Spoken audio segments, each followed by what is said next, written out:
Bonjour, je suis Magali, bienvenue à vous. Nous continuons l'élaboration de l'album Souvenirs d'automne que j'ai décoré avec la collection de papiers digitaux Florgy Design intitulée Sérénité automnale. Comme d'habitude, je vous mets tous les liens dans le descriptif de la vidéo. Nous allons réaliser l'interaction située sur la droite de l'album avec des pochettes, des livrets et un tag. Il va nous falloir 3 papiers A4, idéalement imprimés recto verso. Vous pouvez également réaliser toutes ces pochettes sur un papier uni. Et puis après, vous viendrez décorer les façades et les parties qui vont se voir. Si vous optez pour un papier scénique, il faut bien le choisir parce qu'en fait, la pochette va se présenter comme ceci et il faut que l'on voit votre design sur le devant. Il faut également choisir l'ordre dans lequel vont se présenter les pochettes. La première qui sera devant, qu'on verra le plus. Les deux autres à l'arrière, on les voit moins puisqu'elles sont cachées à chaque fois par celle qui la précède. On commence par réaliser la pochette du fond, donc pour moi c'est ce papier design. Nous gardons les 21 cm de hauteur et il nous faut 27 en largeur. Comme le A4 fait 29,7, il faut retirer 2,7 cm et il faut le retirer ou à droite ou à gauche du papier. Tout va dépendre en fait de votre motif. Si on retire tous les centimètres d'un côté, votre motif risque de se retrouver décentré. Ou alors il va se retrouver coupé à un endroit qui n'est pas judicieux. Donc il faut faire votre petit calcul et regarder de quel côté vous allez enlever et surtout combien vous enlevez de chaque côté. Pour ma part, je vais enlever 2 cm sur le côté gauche de mon papier. Alors là, je le retourne pour pouvoir accéder plus facilement au découpage. Je le remets dans le bon sens et ensuite il suffit de venir se caler à 27 pour enlever ce qu'il y a en trop sur la partie droite.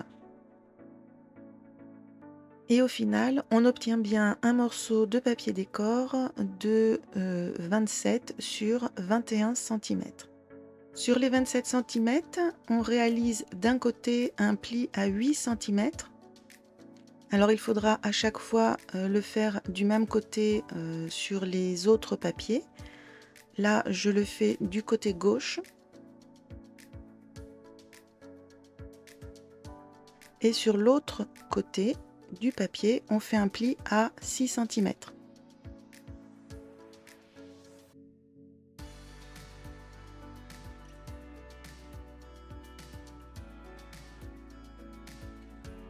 Et là, avec les deux plis, vous voyez, on retrouve bien le motif qui prend tout le haut de la pochette. Ensuite, sur les 21 cm et sur le bas de son papier, s'il a un sens, on fait un pli de 1 cm.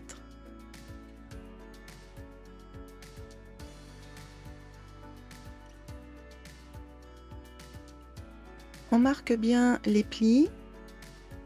Et vous voyez, la pochette sera reliée sur 1 cm.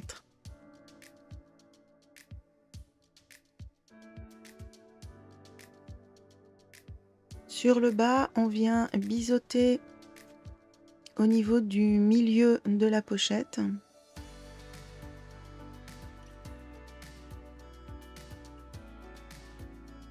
Et sur les côtés, alors moi je le fais à main levée, on vient également découper en faisant un très léger biseau.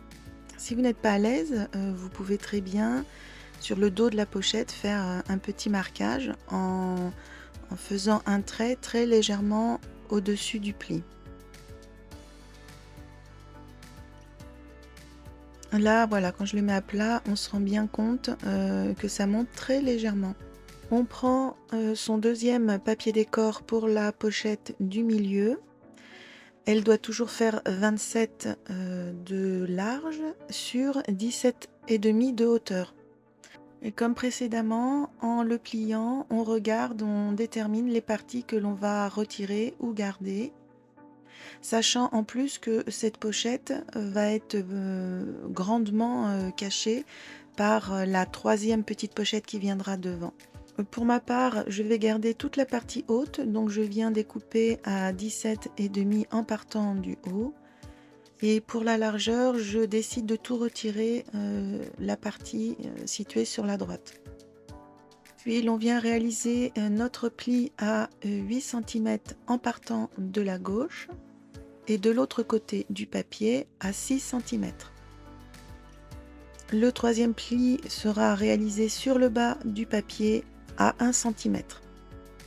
On marque bien les plis et on vient biseauter de la même façon que précédemment.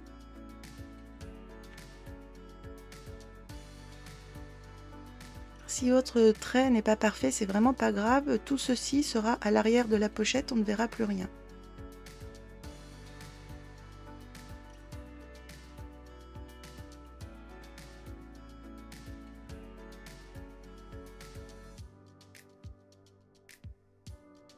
Et voici ce que cela donne quand on superpose donc la pochette qui viendra tout au fond et celle du milieu. À présent, on va réaliser la troisième et dernière pochette qui sera sur l'avant. Elle va faire 13,5 de hauteur, donc on fait très attention à son motif si on en a un. Moi je sais que déjà que je vais garder toute la partie haute, donc je coupe tout de suite à 13,5. Pour la largeur qui est toujours de 27, comme pour les deux précédentes enveloppes, il faut déterminer la partie que l'on va enlever sur les côtés.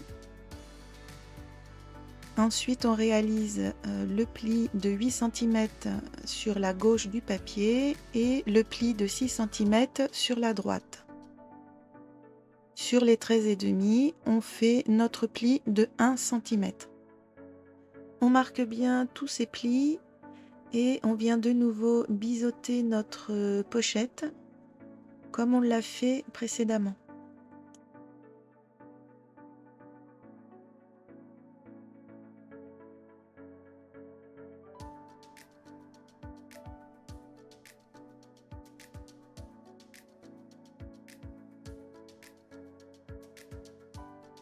Voici ce que cela donne maintenant avec les trois pochettes les unes sur les autres.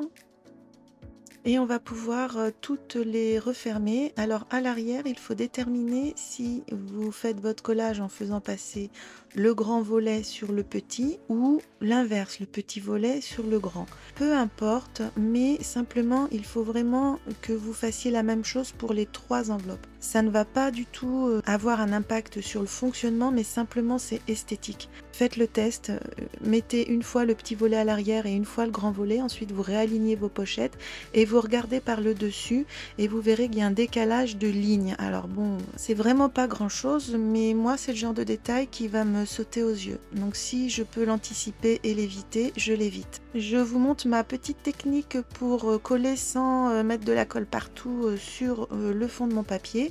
Donc je protège le fond de mon enveloppe, je ferme l'enveloppe du sens que je souhaite et je viens coller mon réglé le long du rabat qui vient par-dessus. Je le maintiens bien en place, je relève ce rabat et ainsi la partie que je dois encoller est bien délimitée. Je ne risque pas d'en mettre sur un espace où le rabat ne viendra pas dessus.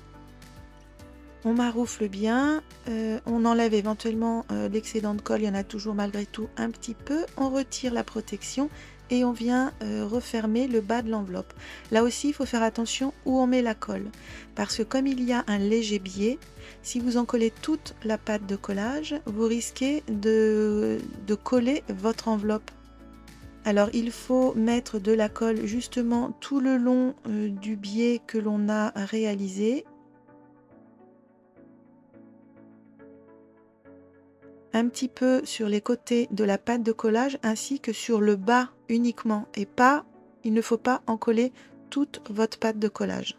On peut maroufler et essuyer l'excédent de colle et dans la foulée vous vérifiez en regardant à l'intérieur de votre pochette qu'il n'y a pas eu de débordement et que votre pochette ne s'est pas collé sur le fond, hein, sinon vous passez doucement votre réglé au fond. Et on réalise exactement les mêmes opérations pour les 2 pochettes restantes.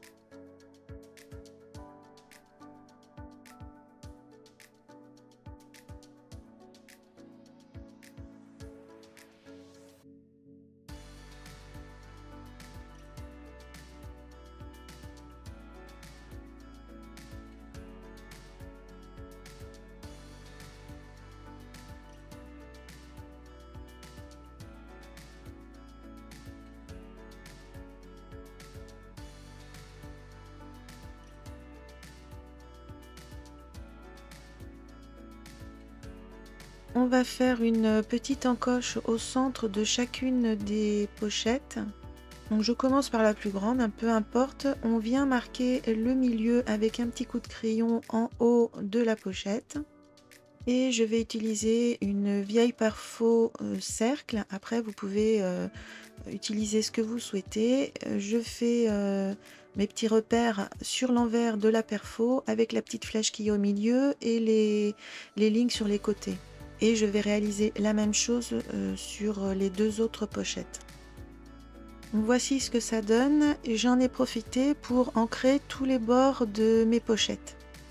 Un petit aperçu de ce que cela peut donner quand on viendra le mettre en place dans notre album. Alors désolé, la mise au point s'est fait la malle. Et on va venir fixer les enveloppes, enfin les pochettes entre elles sur l'arrière. Donc on retourne la première et on va venir coller au niveau du rabat, de la limite du rabat, qui correspond normalement à peu près au milieu de la pochette. On vient coller un ruban de double face. Il faut qu'il aille jusqu'en bas et puis il faut l'arrêter au niveau de l'encoche. Moi je mets du double face, vous pouvez très bien mettre... Oui, d'ailleurs ça me fait penser pourquoi je mets du double face. D'habitude je mets de la colle, c'est plus solide. Mais bon, voilà, d'habitude je fais la même chose avec un petit filet de colle sur à peu près 1 cm de large. Ça, on ne le fait que sur les 2 premières enveloppes parce que la dernière, on va la coller totalement dans l'album. On viendra appliquer de la colle vraiment partout. On remet nos petites pochettes en place, telles qu'elles devraient être, bien alignées sur les côtés et sur le bas. On maintient tout contre la table de travail d'une main et de l'autre, on vient retirer le double face et il n'y a plus qu'à appliquer l'ensemble et l'enveloppe est fixée à la pochette. Et le système de fixation fait que il y a une belle amplitude au niveau de l'ouverture. On réalise exactement la même chose avec la petite enveloppe que l'on place bien comme il faut sur l'avant. On maintient tout d'une main, on enlève la protection du double face, on lâche la petite enveloppe et on applique. Là aussi, une jolie amplitude. Et moi, j'aime beaucoup également le rendu avec l'entièreté du papier décor pour réaliser les pochettes. Avant de coller les pochettes dans l'album, on va venir réaliser les 2 livrets pour les 2 premières pochettes. Moi, j'ai déjà choisi mes papiers.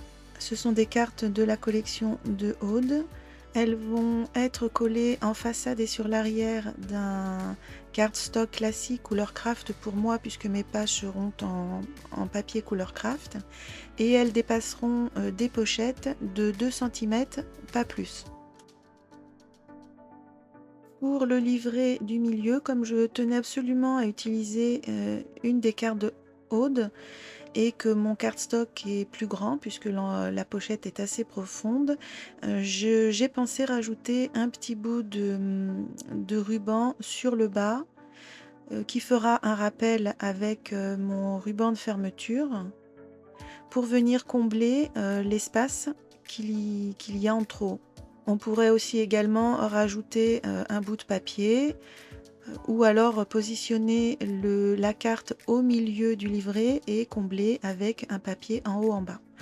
Après voilà, on fait comme on aime. La base du premier livret de la première pochette fait 21 sur 14,5 cm. Il est plié en deux sur les 21 cm et il permettra de mettre des photos 9 par 13. Le deuxième, pour la pochette du milieu, est un morceau de 23 sur 18 cm, plié en deux sur les 23 cm. Il permettra de mettre des photos 10 par 15. Pensez à ancrer tous les bords, que ce soit du cardstock de base et des papiers décor, avant de les coller.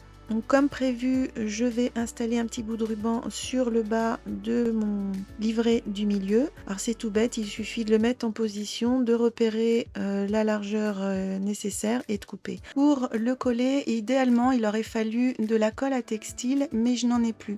Donc je me suis rabattue sur une colle que j'utilisais beaucoup avant, que j'aimais beaucoup, mais qui est devenue assez chère. C'est donc la colle scotch en gel, les tubes verts, qui est vraiment très bien pour coller tout ce qui est bois, plastique, tous les textiles, le métal également, et beaucoup d'autres matières en fait. Alors il suffit d'en mettre quelques pointes par-ci par-là, hein, inutile d'engluer tout le ruban. Il faut vraiment l'utiliser avec parcimonie. Et voici ce que ça donne avec le ruban des deux côtés du livret. On peut les mettre en place dans nos pochettes. Moi j'aime beaucoup, c'est très joli. Et on va s'occuper de réaliser un tag à glisser dans la dernière pochette. J'ai choisi un tag parce qu'en fait, comme la pochette va être totalement collée sur le fond de l'album, il y aura bien moins d'amplitude que pour les pochettes de l'avant. Et pourquoi j'ai choisi de coller totalement cette pochette? En fait, ça va être pour cacher le fameux défaut sur le bas de ma couverture. Et pour cacher le défaut du haut, j'ai imaginé une languette de fermeture qui viendra se coller jusqu'en haut de l'album. Nous verrons cela au fur et à mesure. Pour l'instant, nous allons réaliser un tag.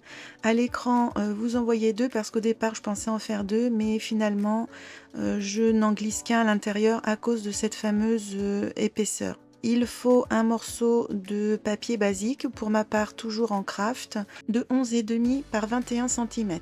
Et on commence par ancrer les bords. Alors j'ai pris un petit peu trop d'avance, je vais tout vous expliquer. J'ai maté une des cartes de la collection de Aude avec un papier miroir de 10,5 sur 14,5. Pour la découpe des deux billets en haut du tag, on fait un petit repère sur le bord du papier à 2 cm sur la longueur et sur la largeur. On réunit les deux points obtenus et on découpe sur le trait.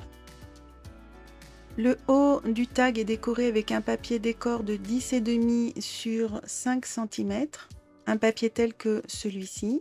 On va procéder de la même façon que pour découper le haut du tag, mais je vous montre. À l'envers du papier, on vient faire donc une petite marque sur le bord du papier. Sur les 5 cm, on fait une petite marque à 2 cm en partant du haut. Et sur les 10,5, on fait la même chose, une petite marque à 2 cm sur le haut du papier. On rejoint ces deux points en faisant un petit trait que l'on viendra ensuite découper. Ici, moi je ne le refais pas puisque mon papier est déjà installé. Et ensuite, on ancre les bords de notre papier et on vient le coller. À l'arrière du tag, on va venir faire une marque pour noter l'emplacement où l'on va faire notre trou d'œillet. Donc on marque bien le milieu, un petit peu plus bas, là où on a fait les biais, moi c'est là que je vais placer mon trou. Donc je marque à nouveau le milieu et je fais une petite croix à l'intersection de ces deux lignes pour venir ensuite perforer. Et vous pouvez bien sûr choisir de faire votre trou un petit peu plus bas. Il faut juste faire attention si vous avez la même version de Crop-A-Dile que moi, parce que elle est limitée dans la profondeur, hein. Je crois que c'est maximum 2 cm ou 2 cm et demi. Une fois que c'est fait, on peut gommer les petits tracés que l'on avait fait. Et on va également installer un papier décor sur le haut du tag. Alors pour cela, vu que le tag est destiné à une photo 10 par 15, Il va falloir faire attention au petit papier que l'on met en haut, il sera forcément plus petit que sur le recto. Pour ma part, je vais délimiter cet emplacement photo en faisant un tracé au feutre fin tout autour du gabarit photo. Je fixe mon gabarit avec un petit peu de mesquine tape au dos, ça me permettra de bien le laisser en place et je viens faire mon tracé tout autour. Par la suite, d'ailleurs, je vais également faire un tracé de ce type sur mes papiers décors. Là, c'est vraiment laissé à l'appréciation de chacun. On peut aussi s'amuser à faire ce type de tracé, non pas à main levée comme je le fais moi, mais avec une règle. Et quand c'est fini, on retire le gabarit et voilà, on a notre cadre en place. Du coup, on voit beaucoup mieux le morceau qui nous reste à rajouter. Il va falloir un morceau de 3,5 de large sur 10,5 de long. Et pour venir découper les biseaux sur les coins, eh bien on procède exactement comme on l'a fait précédemment.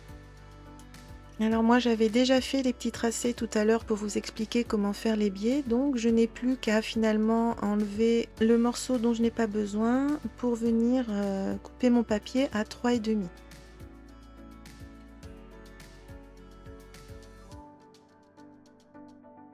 On n'oublie pas d'ancrer notre morceau avant de le coller.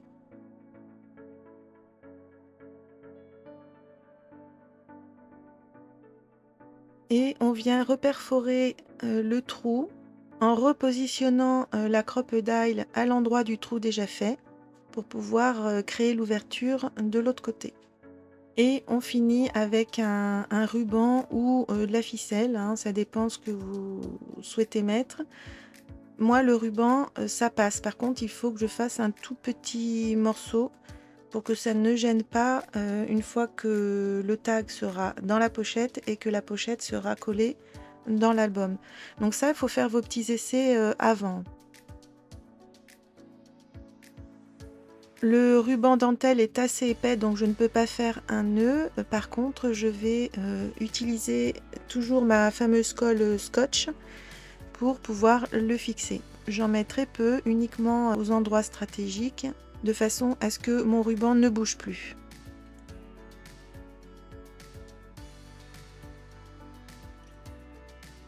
Et voilà, nos 3 pochettes sont bien remplies. On va pouvoir passer au système de fermeture. On retire le tag de sa pochette parce qu'il va nous gêner pour l'installation de notre fermeture. Dans nos chutes de papier, on récupère une bande. Alors moi, il se trouve que c'est une chute d'un papier que j'ai utilisé, donc je n'ai rien eu à découper. On garde toute la hauteur du A4, c'est-à-dire 29,7, et moi, elle fait 3,5 cm de large. Idéalement, le papier est imprimé recto verso. Faites bien attention s'il a un sens de lecture. Et les 4 premiers centimètres du haut de la bande vont venir se coller à l'arrière de la pochette. Moi, je l'ai disposé sur la gauche de ma pochette parce que ça allait bien avec les designs que j'avais choisis. Vous, ça va peut-être tomber à droite ou au milieu, ou voilà, vous le mettez où vous voulez. Alors sur ma pochette, il y a déjà un imprimé parce que j'en suis à ma deuxième tentative. La première a échoué. Mais c'est pas grave, ça va juste rajouter une micro-épaisseur qui va pas du tout être gênante dans le fonctionnement futur. J'avais mis, je pense, 5 cm, mais en fait, c'est pas nécessaire. 3-4 cm suffisent largement. On reprend notre album, on met en place les pochettes telles qu'elles devraient être. Moi, je vais les mettre bien en bas pour cacher le petit défaut que vous savez. Et je vais centrer mes pochettes sur le milieu de ma cartonnette. Vous pourriez éventuellement choisir de tout décaler sur la droite. Alors pas sur la gauche parce qu'il ne faut pas que ça gêne la charnière. On va venir déposer de la colle sur tout le dos de la dernière pochette. Et bien appliquer tout l'ensemble sur l'intérieur de la couverture à l'endroit que l'on a déterminé. Et pour pouvoir bien maroufler, bien appuyer, bien étaler la colle, vous pouvez enlever les livrets qui sont dans les 2 pochettes du devant Ça sera bien plus facile, ça enlèvera un petit peu d'épaisseur. On vient à présent coller le petit bout de la languette sur le haut de l'album. Alors moi ça m'arrange aussi, j'ai aussi fait de cette façon pour pouvoir cacher le raccord du papier en haut que je ne trouvais pas très joli. Pour pas risquer de mettre un petit peu trop de colle, vous venez mesurer la hauteur de languette qui a besoin d'être collée et vous reportez cette dimension sur le dos de la languette, là où vous allez venir appliquer la colle. On fait une petite marque et on peut en coller.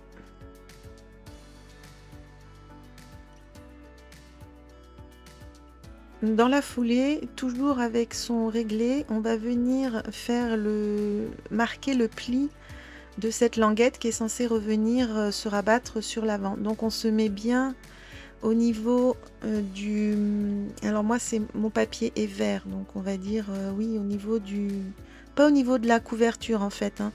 Le pli, je le fais vraiment au niveau du papier de revêtement à l'intérieur là de la couverture.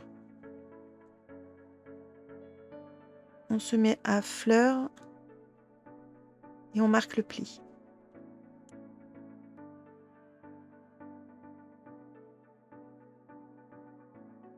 On replace bien ses livrets et son tag dans les pochettes. On va en avoir besoin pour fixer le scratch qui va maintenir la languette bien fermée. Et il faut que cette languette, elle tienne compte de l'épaisseur de nos pochettes. Peut-être que vous êtes dans le cas de figure où votre languette est trop grande.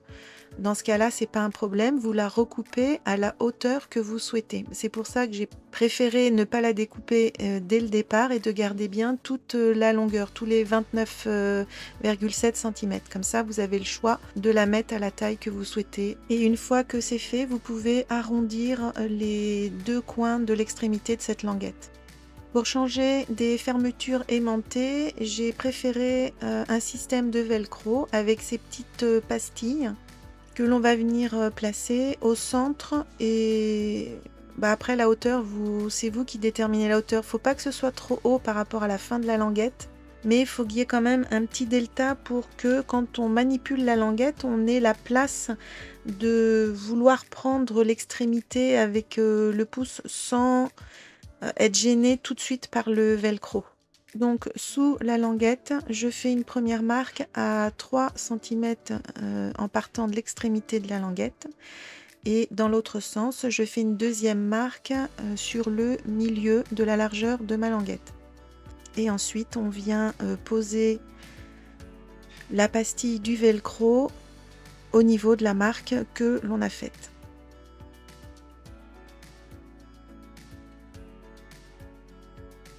Sur cette même pastille, je viens appliquer l'autre partie du système velcro. Je ne sais pas comment ça s'appelle, le négatif ou l'autre partie qui va venir s'accrocher. Et ensuite, alors je positionne la languette. Je la lâche pas d'un coup, hein. Je viens la positionner, mais alors sans trop appuyer, hein, vraiment en tenant compte de l'épaisseur de toutes mes pochettes. Tout doucement, j'accompagne jusqu'au bout. Et là, à l'arrivée au niveau des velcro, j'appuie bien fort. Alors c'est des velcro qui collent vraiment très bien sur les papiers, ça c'est plutôt pas mal parce que y a quand même une bonne pression quand on tire dessus, hein. Voilà, je trouve que ça rend plutôt pas mal et ça tient vraiment bien les pochettes, ça empêchera qu'elles viennent avoir un peu de jeu quand on va venir assembler toutes nos pages. Alors pour l'instant, on ne rajoute pas trop d'éléments décoratifs. Il vaut mieux attendre d'avoir installé nos pages et de venir compléter ensuite en fonction des éléments qu'il reste, de la place que l'on a, de l'inspiration que l'on a également.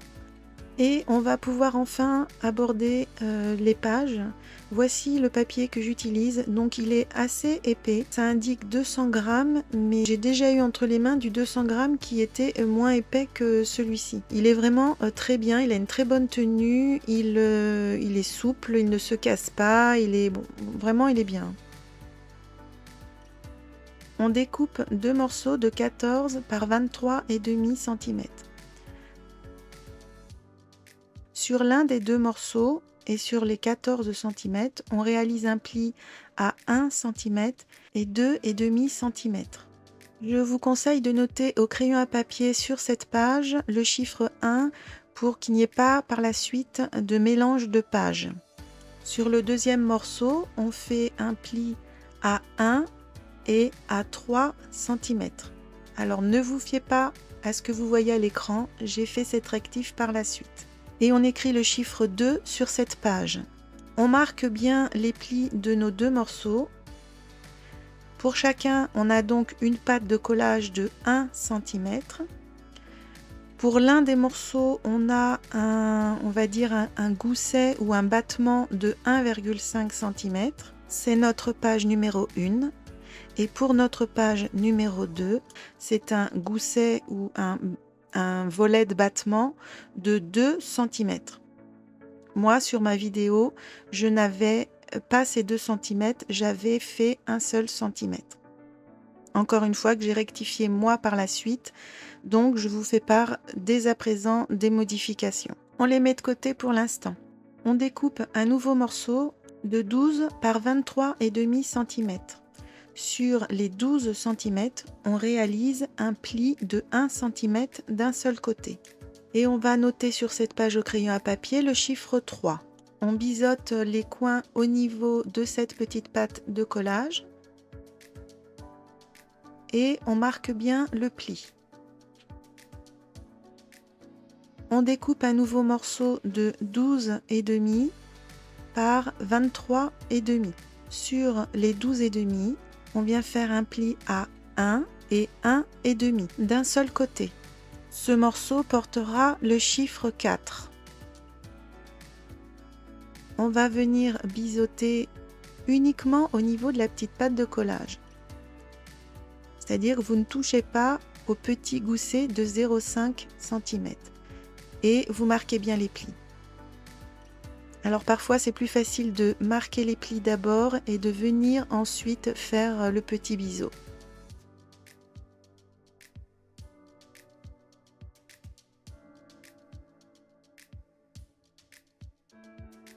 Et là vous voyez on a bien notre petit gousset de 0,5, la pâte de collage et le gousset. On va venir faire des assemblages avec tous ces éléments, d'où l'importance de les avoir numérotés. On prend la page numéro 1 qui, je vous le rappelle, a un volet de battement de 1,5 cm. On va totalement rabattre les deux plis sous la page et on va se saisir de notre élément numéro 3 qui a simplement une patte de collage de 1 cm. On la colle bord à bord sur la gauche de notre page, bien alignée en haut et en bas. Elle est environ 5 mm plus courte que la page sur la droite, c'est normal. On maroufle bien, on essuie l'excédent de colle. On ouvre bien le volet et on va venir placer le morceau numéro 4 sur la partie droite de notre page. Alors on fait attention de ne pas encoller le gousset. On vient vraiment écraser le pli des 1 cm qui est notre patte de collage et on la met bien bord à bord le long de la page de droite. On fait également attention d'être bien aligné sur le haut et le bas de la page.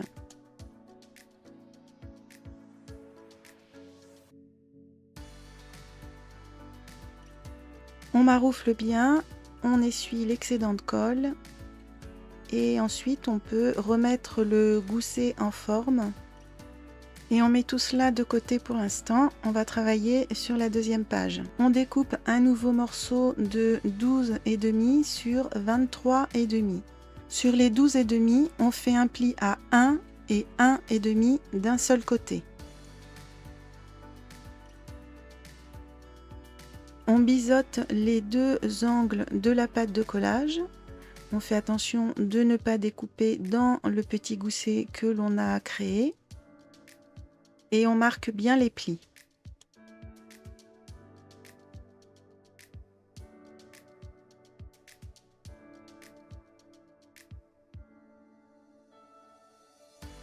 On reprend notre page numéro 2, celle qui a un gousset d'amplitude de 2 cm et non pas de 1 comme moi à l'écran. On passe bien tous les plis à l'arrière de la page pour qu'ils ne nous gênent pas et on va venir appliquer sur la gauche de notre page le morceau que l'on vient de réaliser avec son petit gousset de 0,5 cm et l'on vient bien appliquer uniquement la pâte de collage. On fait attention de ne pas englober le gousset, aligné en haut et en bas. Sur le bord gauche, on se met très légèrement en deçà du pli parce que si on se met trop bord à bord, cela risque de gêner par la suite quand on va vouloir manipuler notre page.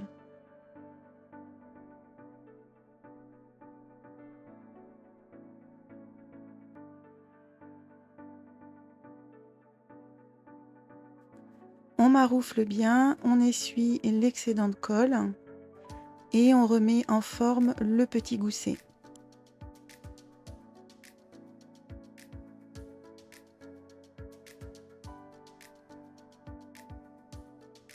Nous en restons là pour cette séance. N'hésitez pas si vous avez des questions, des petites difficultés, j'y répondrai avec plaisir et je reviens très vite pour la suite du tutoriel.